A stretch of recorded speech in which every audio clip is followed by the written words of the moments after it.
Bonjour à tous, c'est Tristana. Aujourd'hui, je voulais vous faire une vidéo sur la clairsentience.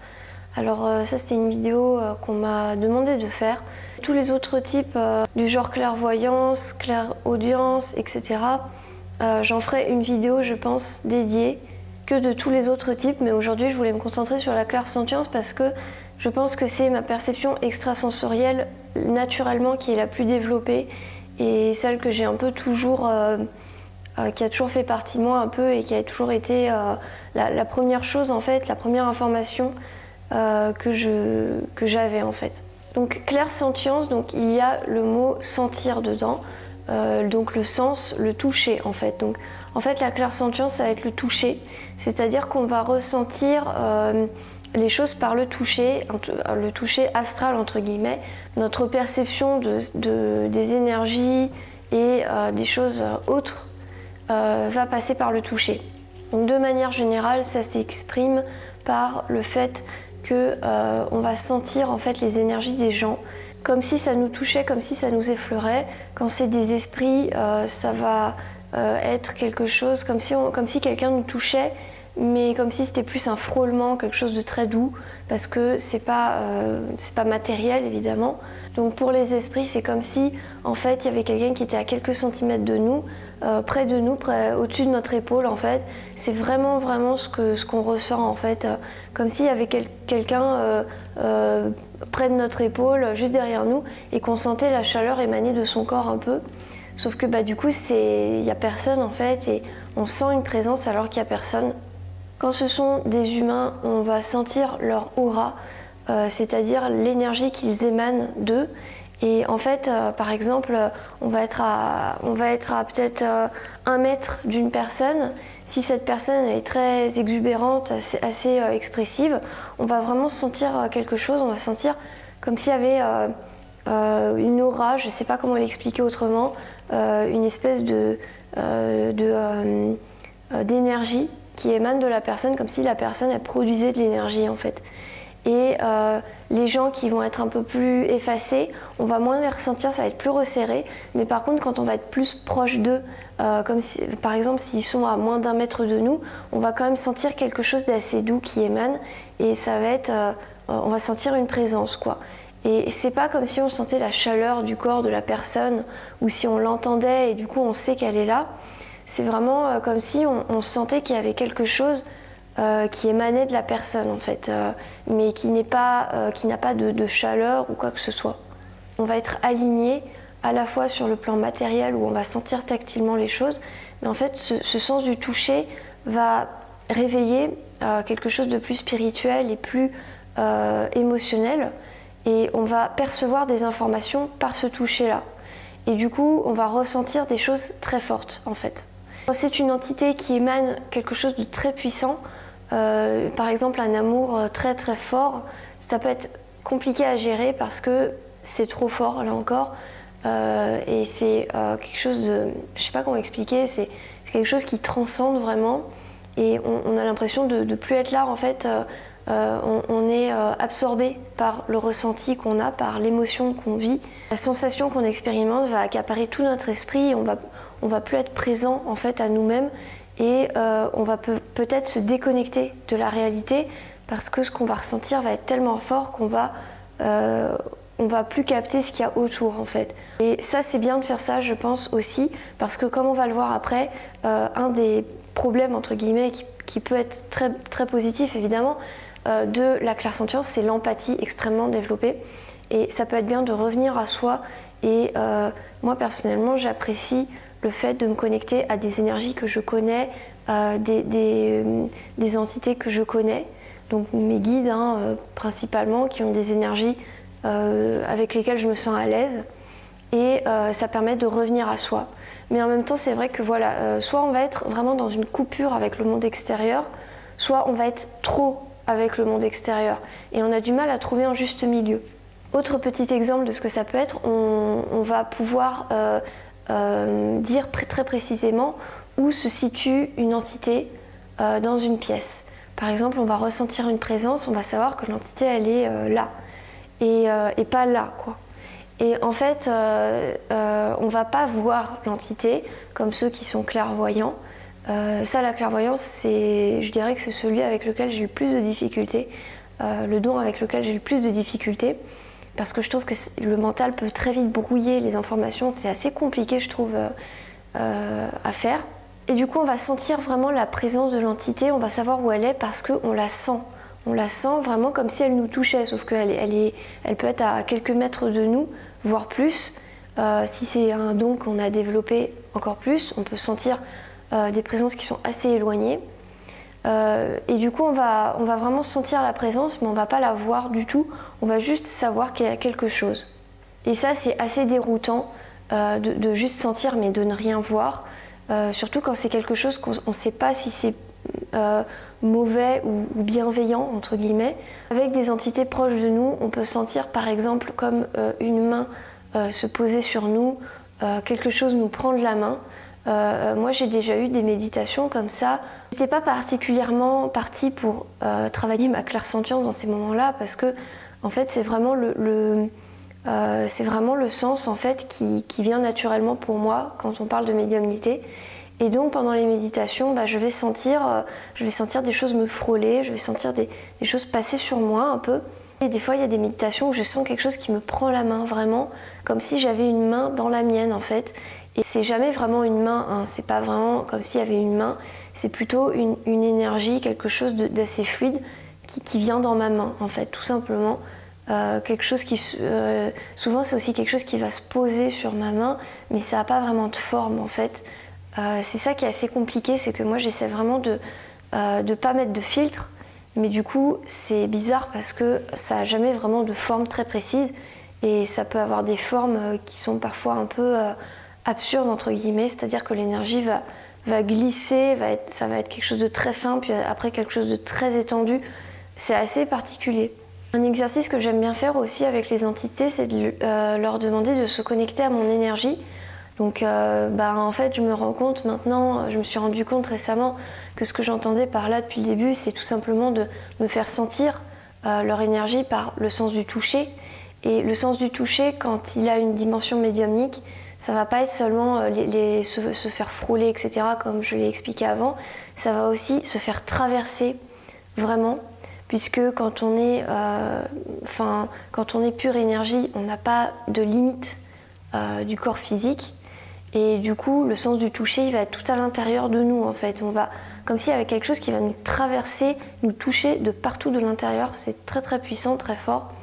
Donc ça, par exemple, avec certaines entités, quand je demande aux entités de se présenter à moi telles qu'elles sont, de me faire ressentir vraiment leur énergie, ça va me traverser et je vais sentir de tout l'intérieur de mon corps en fait l'énergie qui me traverse, comme si j'avais plusieurs points énergétiques assez forts, comme par exemple le cœur qui est le centre le plus fort.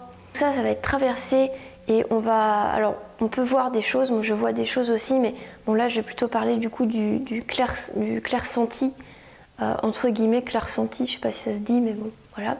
Et là ce qui va nous traverser, ça va être plus de l'ordre de l'émotion. Donc par exemple vous allez ressentir une très grande émotion très forte, en fait ça fait un peu, avec certaines entités, ça fait un peu comme un raz-de-marée en fait, vraiment comme si vous aviez une vague qui vous arrive en plein dans la gueule, enfin ça fait un peu ça des fois. D'autres entités c'est beaucoup plus léger, beaucoup plus doux, beaucoup plus aérien, ça nous transporte comme si on s'envolait, un peu comme si on était en train de voler. Voilà, c'est des énergies très légères et parfois c'est quelque chose de beaucoup plus lourd, beaucoup plus puissant. Vous pouvez ressentir un grand amour, un amour complètement inconditionnel qui est très compliqué à concevoir quand on est dans son corps physique, quand on est avec son esprit d'humain. J'en avais parlé dans une autre vidéo, mais je l'ai enlevée cette vidéo depuis. Mais peut-être que je referai une vidéo à ce sujet-là. Ce que je disais dans cette vidéo à un moment, c'est que en fait, c'est comme si on essayait de faire rentrer quelque chose de gigantesque à travers une tête d'épingle en fait. Et c'est juste impossible en fait. C'est là qu'on va ressentir que c'est trop en fait. C'est trop pour notre corps. C'est trop à ressentir, même si c'est une petite partie que l'entité va nous faire ressentir, c'est quand même trop fort. Et ça peut faire un peu peur en fait. Même si c'est quelque chose de très positif, c'est un amour qui est très fort, ça fait un peu peur parce que c'est très puissant en fait et c'est un peu trop puissant pour qu'on puisse le concevoir avec un corps d'humain. En tout cas, c'est comme ça que je l'interprète. Après, c'est peut-être autre chose, j'en sais rien, mais c'est comme ça que je l'interprète pour l'instant. C'est comme si en fait l'entité nous faisait sentir son énergie très personnelle partout dans notre corps en fait. Donc on va vraiment avoir une connaissance intime de l'entité et on va pouvoir vraiment mettre le doigt sur ce que c'est en fait et les choses, comment elles sont. Et on va aussi ressentir les émotions de l'entité, ressentir ce que l'entité ressent. On va être dans une parfaite synergie et on va comprendre en fait totalement quel est l'état d'esprit, les émotions de l'entité. Donc ça, je parle plutôt avec des entités qui nous sont proches, hein, parce que les entités type défunts qui sont un peu éloignées de nous, là, ça va être un peu plus conflictuel parce que ça va être un peu plus, voilà, ça va pas être des énergies qu'on connaît forcément, ça va être des énergies qui peuvent nous mettre un peu mal à l'aise, qui nous sont étrangères, qui sont pas, voilà, qui n'ont pas de lien avec nous. Là, ça peut être un peu plus compliqué à gérer et on peut avoir plus de mal à se connecter et on peut ne pas avoir envie de se connecter. Là, je parle plutôt de tout ce qui est type âme sœur, âme jumelle, etc. Je pense que la clairsentience, c'est quelque chose qui est très fort et qui est je dirais pas plus fort que d'autres parce que je pense qu'ils sont tous à peu près égaux, mais comme ça va toucher vraiment à notre intimité, notre âme, nos sensations, nos émotions, on va le ressentir de manière très forte. Et ça fait qu'on va avoir des émotions qui sont multipliées par 1000 par rapport à la normale, en fait, par rapport aux autres gens. On peut être traversé par des émotions très fortes, en fait. Et ça va être, quand on va ressentir une entité ou quelque chose, ça va être très très fort, ça va nous impacter beaucoup. Et ça va être compliqué à gérer parce que ça va vraiment toucher à nos émotions, nos sensations. Pas comme si c'était quelque chose d'extérieur à nous, comme quelque chose qu'on va voir ou quelque chose qu'on va entendre. Alors maintenant, on va passer à l'empathie. Alors l'empathie, c'est quelque chose avec lequel j'ai beaucoup de problèmes. Autant les entités, tout ça, je trouve ça cool, j'aime bien travailler ça, mais alors l'empathie entre les humains, ça franchement, ça me gonfle. Alors des fois c'est assez utile avec certaines personnes, des amis, tout ça, ça peut être assez utile parce qu'on va naturellement pouvoir se connecter à l'énergie de la personne, on va connaître ses, comment dire, on va pouvoir tout de suite sentir ses failles, ses faiblesses et on va pouvoir, voilà, c'est une espèce d'intelligence émotionnelle en fait qu'on a naturellement, mais qui ne va pas passer par le mental. D'ailleurs je suis autiste donc ça je vais en parler après, mais c'est assez marrant en fait, enfin, je vais vous en parler après. Mais en tout cas voilà, on va se connecter aux énergies de la personne, on va tout de suite ressentir ses faiblesses, ses failles, ses doutes, etc. Et on va pouvoir naturellement rassurer la personne, se mettre à son niveau et la comprendre en fait, tout simplement. Et ça va être plus facile de communiquer. Après ça dépend des personnes évidemment, il y en a qui ne veulent pas qu'on se connecte à elles. C'est normal et d'ailleurs, moi j'essaie vraiment de faire attention à respecter le libre arbitre des gens et de ne pas me connecter, mais des fois c'est vrai que je ne peux pas le contrôler, ça se fait tout seul, mais j'essaye d'apprendre à maîtriser cette médiumnité et de ne pas brusquer les gens.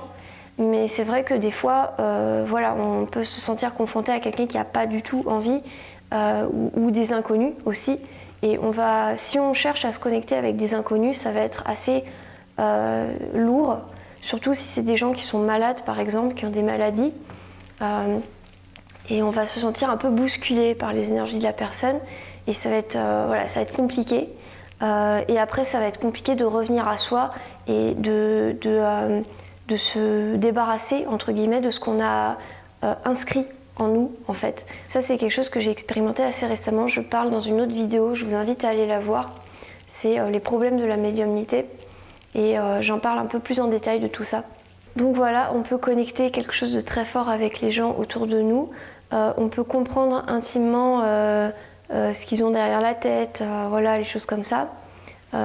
Et ça va pas être quelque chose de mentalisé, de rationnel, on va se dire alors c'est comme ça, donc voilà, c'est pas un raisonnement logique qu'on déduit de quelque chose qu'on a observé, c'est quelque chose qui va nous traverser comme un fluide et on va s'imprégner de l'information, on va se dire ok d'accord, bon, et en fait il s'avère que c'est vrai. Je voulais vous parler d'une expérience plus particulièrement que j'ai vécue et qui est selon moi totalement liée à la clairsentience.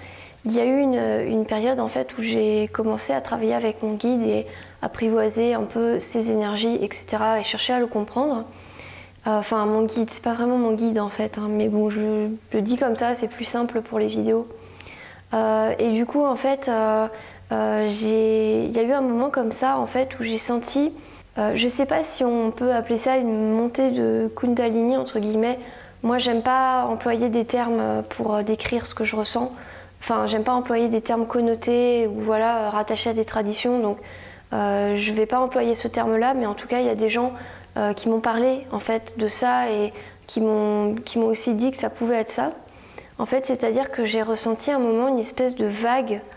Je peux pas l'expliquer autrement en fait, comme une vague d'énergie très très puissante, très forte, à travers tous mes chakras en fait, du bas vers le haut. Pendant les méditations, souvent, je ressens donc voilà, comme je l'ai dit avant, comme quelque chose qui me touche. Et très souvent, j'ai remarqué que c'était sur mon côté gauche que je ressentais. Et en fait, c'est marrant parce que récemment, en fait, j'ai lu quelque chose sur Internet, j'ai trouvé quelque chose qui expliquait que, en fait, on ressent surtout les présences avec notre côté gauche parce que c'est le côté réceptif. Alors, c'est pas forcément sur mon côté gauche, hein, ça peut être aussi plus loin, en fait. Mais en général, je le ressens plus fort du côté gauche. Après, je ressens aussi du côté droit, mais on va dire que c'est pas pareil, c'est pas comme si ça rentrait en moi. Alors que le côté gauche, c'est comme si les énergies, elles rentraient en moi en fait. Et d'ailleurs, souvent, j'ai l'impression que l'énergie de mon guide, il favorise le côté gauche pour se manifester. Souvent, je ressens quelque chose comme s'il était posé sur mon épaule en fait. En fait, très tôt, quand j'étais enfant, j'ai ressenti quelque chose de très très fort en fait. Et c'était une sensation, une émotion qui revenait souvent. Et en fait, j'ai compris du coup que c'était l'énergie de mon guide en fait après coup. Et en fait, le truc c'est que je pense, je suis pas sûre, mais je pense que ce ressenti en fait d'amour inconditionnel m'a déconnectée en fait de ma vie humaine en fait.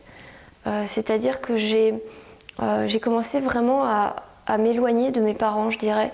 Mes parents biologiques, j'ai commencé à les considérer vraiment comme des étrangers. Évidemment, il y a tout le contexte avec ma mère qui avait des problèmes psy et qui était pas correcte envers moi, mon père qui était pas non plus correct envers moi.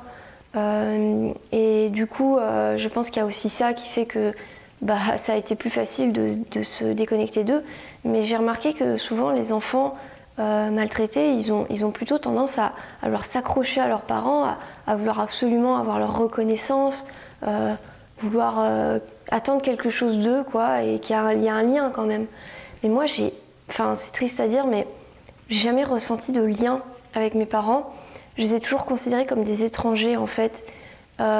Et évidemment, il y a quelque chose parce que, voilà, c'est fréquenté pendant très longtemps, mais j'ai l'impression qu'ils sont pas mes vrais parents, ils sont pas la personne. C'est un peu compliqué à expliquer, donc je vais m'arrêter là parce que ça sort du cadre de la vidéo. Mais en gros, pour moi, mon parent, c'était mon guide en fait. Je pense qu'il a vraiment pris ce rôle-là et c'était naturel en fait. Et pour moi, il est beaucoup plus vrai et beaucoup plus présent que mes parents l'ont été.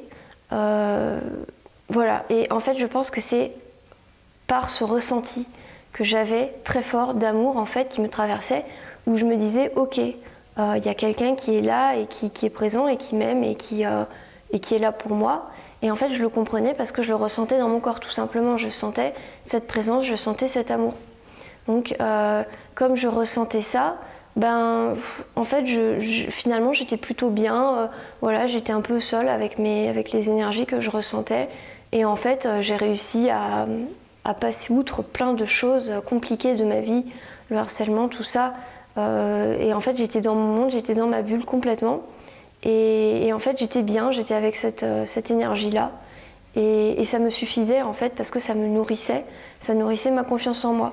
Je pense que je suis quelqu'un qui n'a pas de complexe d'infériorité en fait. C'est pas anodin quand même. Je pense qu'il y a beaucoup d'enfants maltraités qui ont du mal à apprendre le respect de soi et apprendre à dire non.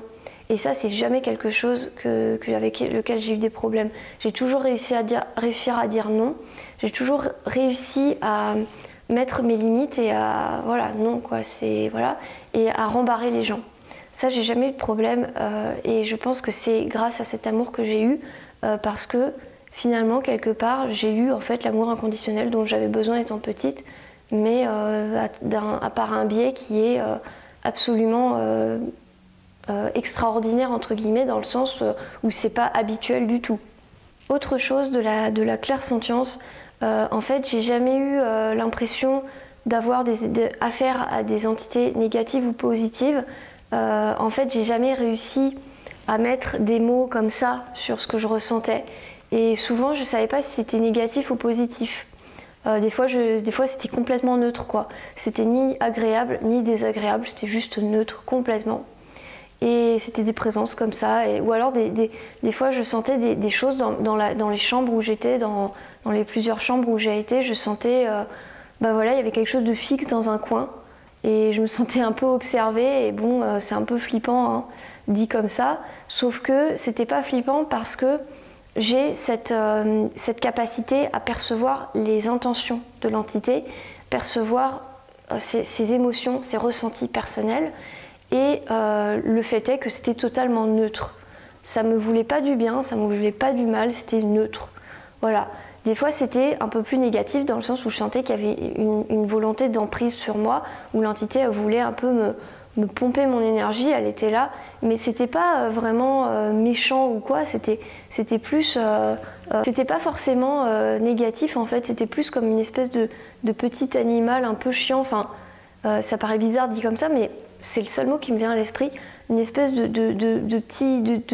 d'enfant un peu agaçant qui est là, qui veut tout le temps avoir de l'attention, des câlins, qui veut ci, qui veut ça, qui fait des caprices. C'était un peu ça en fait, les entités négatives que j'ai ressenties. Et c'était juste voilà, des entités qui voulaient un peu me s'accaparer, un peu mon énergie, tout ça. Et les énergies vraiment négatives, vraiment lourdes, j'en ai ressenti très peu finalement, j'en ai des fois ressenti, mais au final, moi je suis un peu bisounours quoi, mais en fait j'ai jamais ressenti vraiment du mauvais pour le mauvais. J'ai toujours ressenti des choses lourdes, mais parce que ça voulait m'apprendre des choses en fait, et ça m'a appris des choses, mais des fois effectivement ça passait par des énergies très lourdes en fait. C'est aussi pour ça que j'aime pas trop qu'on me touche, que les gens me touchent en fait, parce que je vais ressentir tout de suite les énergies de la personne. Je vais avoir les informations qui m'arrivent d'un coup là, et je vais voir la personne et en fait je vais voir ses yeux et je vais voir tout en fait. J'ai pas forcément envie en fait de savoir tout en fait, et du coup c'est compliqué en fait, voilà. Ça va pas être forcément des connaissances très précises sur la vie des gens, ça va être plutôt des émotions qui sont à eux, qui sont pas à moi en fait, des émotions que je vais ressentir en fait.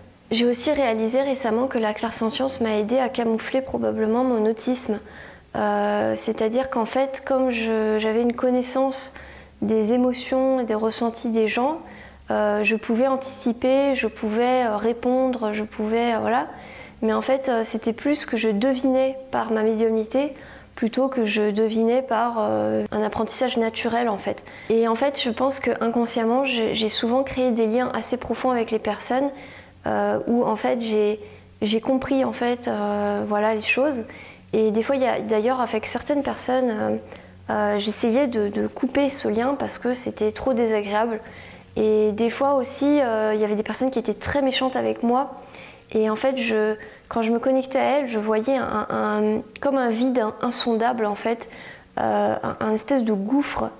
Les personnes c'était des trous noirs en fait, et en fait j'ai vu en fait toute la souffrance qui n'était pas transmutée de ces gens-là, et qui ne savaient pas comment se positionner en fait. Et du coup ça m'aidait aussi à être un peu plus, comment dire, un peu plus compréhensive de ces gens-là, même si je suis quelqu'un qui est très rancunier. Quand on me fait du mal, voilà, c'est fini. Je vais toujours avoir une distance avec la personne, mais voilà, je comprends. Je comprends pourquoi, etc. J'ai tendance à comprendre quelles sont les émotions qui vont faire que la personne agit de cette manière-là. C'est aussi pour ça que j'aime pas sortir trop de chez moi et que j'ai un peu de l'anxiété sociale. Je pense que c'est aussi pour ça, parce qu'en fait, déjà je prends toujours ma labradorite parce que ça m'aide beaucoup. à pas me prendre les énergies sur moi. Et ma labradorite, elle m'aide énormément. À chaque fois que je sors, quasiment, je la mets. Et elle me fait un bouclier parce que je vais sentir les choses. Et d'ailleurs, quand je l'ai, je vais toujours sentir les choses. Hein. Mais elles vont pas m'affecter. C'est plutôt que je vais les sentir, mais loin de moi. Je sens qu'il y a quand même comme une vitre de protection, en fait, comme un bouclier, quoi. Une fois, j'étais à Paris, j'avais ma labradorite. Et en fait, je voyais comme des amas d'énergie passer, en fait, comme des espèces de grosses bulles obscures, un peu des miasmes un peu énergétiques, mais énormes, quoi. Et ça glissait tranquillement dans les couloirs comme ça du métro. Donc c'était très très lourd, quoi. Et heureusement, la labradorite me permet de me faire comme si j'étais dans une espèce de cage de plexiglas, un peu, en fait, une espèce de bulle de plexiglas, en fait, et rien pouvait m'atteindre du coup. Et j'étais spectatrice. Ma psy m'a dit quelque chose de très intéressant et qui a beaucoup résonné avec moi, et elle a vraiment trouvé les mots, en fait, pour mon ressenti. C'est qu'en fait, quand on est médium, on est un canal ouvert, en fait, et les gens vont ressentir ça, et inconsciemment, et ils vont se décharger, en fait, ils vont se décharger. Et c'est vraiment ce que je ressens, en fait, très souvent. Et pas forcément que les gens se déchargent en moi, mais en tout cas que moi, je suis trop ouverte à ça et je suis pas assez fermée. Et du coup, je reçois tout, en fait, directement. J'ai aussi des problèmes récurrents de migraines, de maux de tête, de nausées. Et très très très fort, hein. C'est vraiment très fort. C'est-à-dire que dans ces moments-là, j'ai l'impression que je vais mourir, hein, mais vraiment. Tellement c'est... Voilà. Heureusement, ça m'arrive pas souvent parce que j'ai un traitement maintenant. Mais avant, ça m'arrivait très souvent des petits maux de tête et des fois des très fortes migraines. En fait, dans ces moments-là, je sais plus où je suis, je sais plus qui je suis dans un état vraiment second et j'ai l'impression voilà, je suis plus là, quoi, vraiment. Et j'ai l'impression presque d'être inconsciente, en fait. Comme si ça grillait mon cerveau tellement c'est fort, comme si ça faisait un court-circuit de mon cerveau. Et je sais plus où je sais plus ce que je fais, et voilà. Et en fait, j'ai l'impression que ça, c'est très connecté avec ma médiumnité, que c'est très connecté à mon chemin de vie et à ce que je dois expérimenter et aux leçons que je dois apprendre. Souvent, j'ai l'impression que c'est des leçons, en fait, que je dois intégrer. Et du coup, en fait, j'ai cette migraine, en fait, et souvent, pendant le processus où je vais essayer d'apaiser la migraine, et voilà, et en fait, je vais avoir des leçons qui viennent à moi. J'ai aussi beaucoup de sautes d'humeur, en fait, beaucoup de problèmes voilà, par exemple, il y a des jours ça ne va pas du tout, il y a des jours ça va très bien, et c'est assez extrême, en fait. C'est-à-dire que c'est pas juste un petit peu, le genre là c'est un bon jour, là c'est pas un bon jour. Non, c'est vraiment extrême, quoi. Aussi, j'ai beaucoup d'anxiété parfois avec certaines personnes et c'est complètement inexplicable. C'est-à-dire que voilà, c'est pas des gens qui sont négatifs ou quoi, mais j'ai de l'anxiété et ça, je peux pas l'expliquer. Et voilà, et du coup, je me dis bon, ok. Et ça n'a pas d'explication rationnelle, en fait, vraiment.